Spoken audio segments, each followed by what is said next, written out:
What's up guys, Mickle here, and in this video we have a whole bunch of updates to go over regarding the Ripple SEC case. Yesterday, John Deaton was on an absolute roll and put out some fire that really broke down some stuff in this case that I have never even considered. In this video, I want to go over some very significant tweet threads John Deaton just put out on Twitter. We're going to break these down and make them super easy to understand, but most importantly, John Deaton dropped some gems in these things. You guys are definitely going to want to see what John Deaton had to say. We also unfortunately never got our ruling yesterday on the SEC's attempt to apply the attorney-client privilege to Bill Hinman's Ethereum free pass emails. In this video, I want to go over what the different lawyers are saying about the fact that we never got this ruling last week. Most of them were expecting it to happen. I'm going to show you what they're saying about this decision now and when they think it will take place. Make sure to stick around till the end of the video to see that. And last of all, with all these insane things going on at the SEC, where is Hester Peirce? Where is Crypto Mom? In this video, I want to quickly address that because I have something pretty significant to show you. Like always, if you guys are new to this channel or come here all the time, please take a second to hit the like and subscribe button down below. It goes such a long way in helping this channel grow, and it really does mean so much to me. If you guys are ever looking for a good place to buy some XRP, make sure to check out the link in the description below. With that said though, let's jump right into it, and I hope you guys enjoy the content.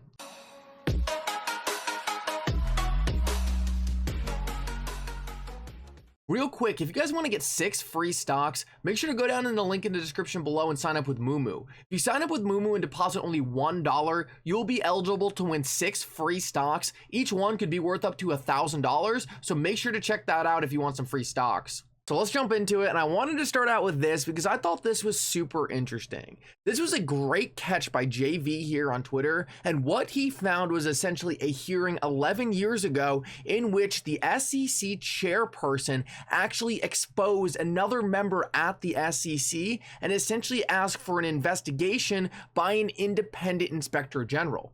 This is pretty significant because this is exactly what I think a lot of people in the XRP community are asking for, and something that Empower is directly asking the SEC to do. Now, the reason this is so significant today is because we have not seen a lot of momentum from the SEC in actually looking into these potential conflicts of interest that we saw going on at the SEC when Jay Clayton and Bill Hinman were really running the agency. This is something that I've always found concerning because it doesn't make a lot of sense to me why current members of the SEC would be trying so hard to protect these past members.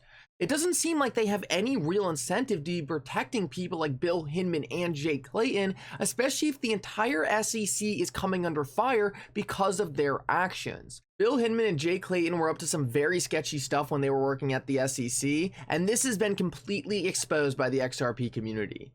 Even worse, though, is the fact that the SEC's own ethics council has called out both Bill Hinman and Jay Clayton for acts they have done in the past that the ethics council thought could create a serious conflict of interest.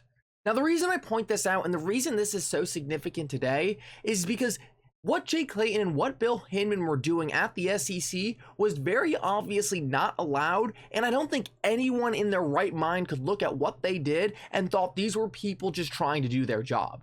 They were very obviously up to something very perverse in the background. They had their own incentives, and they were not looking out after the retail investor. The biggest problem with all of this, though, is the fact that the SEC today is refusing to look back at these past incidents and investigate what happened. It is very obvious that the retail public has lost all faith in the SEC.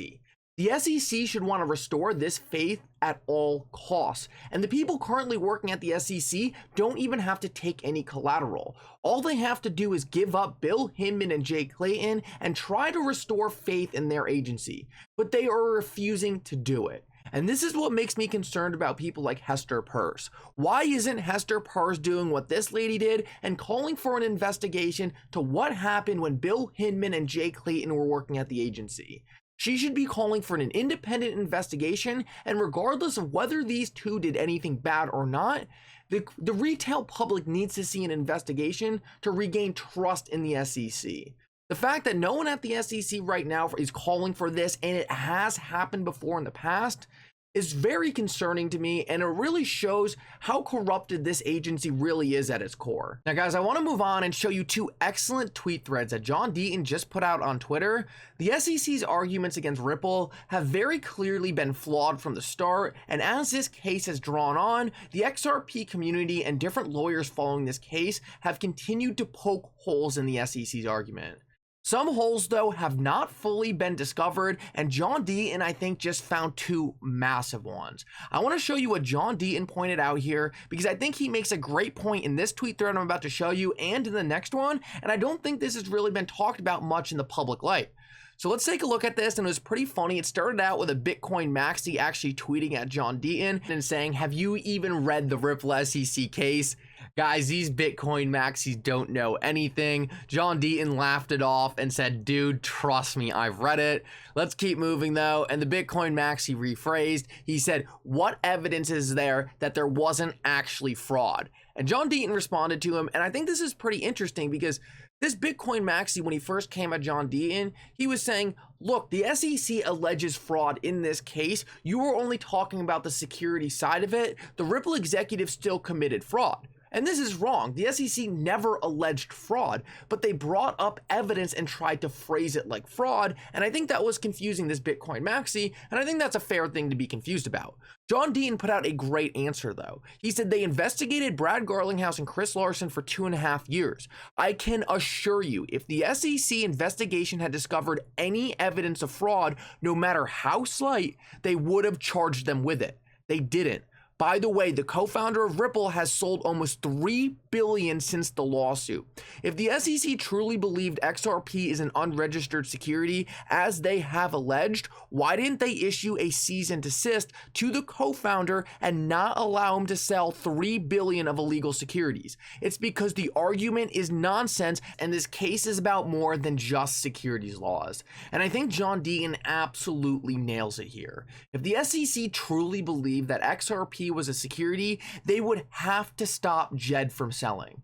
If XRP is a non-compliant security, then no one is allowed to sell it without registering with the SEC. It doesn't just mean Ripple, it just doesn't mean Brad Garlinghouse and Chris Larson, it means everyone. But the SEC has not taken this approach, and I think more than anything, this really shows that the SEC isn't even confident in their own case. If the SEC was certain, if the SEC was positive that XRP was a security, they would have stopped Jed from selling. They would not have allowed Jed McCaleb to dump $3 billion of an unregistered security onto the markets. The SEC would have easily put out a cease and desist letter, stopped Jed McCaleb, and said, "We know that XRP is an unregistered security. You need to stop this now." But the SEC's problem is, it is not clear at all that XRP is an unregistered security, and it actually looks like it is not a security at all. The problem the SEC has is digital assets do not fit in traditional securities laws, and therefore every accusation the SEC has made in this case is really just a baseless theory. Next, guys, real quick, I want to show you this tweet thread by John Deaton regarding the Grundfest letter, because this is very interesting, and I think the Grundfest letter has gone so far under the radar, and it really is extremely significant. I mean, this Grundfest letter was essentially Joe Grundfest, a former head of the SEC, coming out and saying the things that are going on at the SEC right now are messed up, and there's something seriously wrong going on. He essentially predicted the Ripple SEC case and said that when this thing drops, I do not agree with it, and I think this is a horrible decision by the SEC. Let me read you what John Deaton said here, because I think you guys are really going to understand what I'm saying here.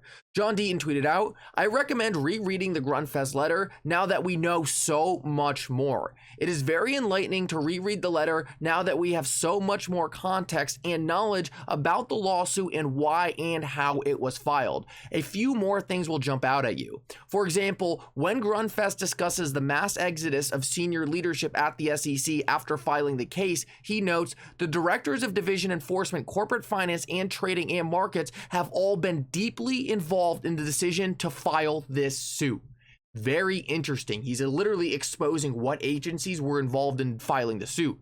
Deeply involved says a lot. It means these people were the ones pushing for the lawsuit as they were walking out the SEC's door forever. Think about that for a minute. Why would these individuals push the most significant non-fraud SEC enforcement action since Howey and then leave? Who are we talking about? Who left and who was at those agencies? Jay Clayton and Bill Hinman. Two others, I'm not too familiar with these people, but guys, Joe Grundfest literally predicted everything we are watching right now before he left the SEC. He was telling us this was going to happen, and that puts even more proof that all of this was a manipulated plot by these bad actors to give Ethereum a free pass and slam the door on the rest of crypto. Last of all, and I wanted to spend more time on this, but I quickly wanted to share this tweet by Attorney Bill because he says we should not be frustrated or disappointed at all with the fact that we have not seen a decision from Judge Netburn on the SEC's attempt to apply the attorney-client privilege to the Bill Hinman Ethereum free pass emails. Attorney Bill makes some very good points here, and he says, first of all, Judge Netburn has a ton on her plate right now, a ton of open cases, and it's very likely she just wants to take her time on this huge decision in the Ripple case. He also points out that the SEC has already gone behind Judge Netburn's back and said that Judge Netburn has made incorrect rulings in the Ripple case in other cases. So the SEC is essentially putting Judge Netburn on blast in other cases and saying this judge right here is doing a bad job, don't do what she did.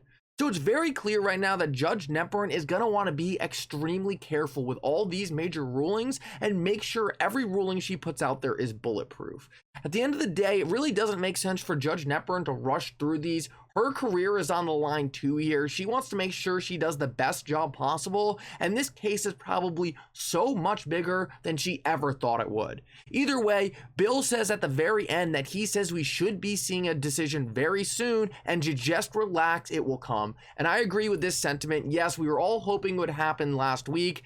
Hopefully next week, but let's see. Either way, Attorney Bill is convinced we are going to get the decision we want here, and that is all that matters at the end of the day. Anyway, guys, thank you so much for coming. I hope you enjoyed this update. Make sure to like and subscribe. It helps so much. And for now, Mickle out.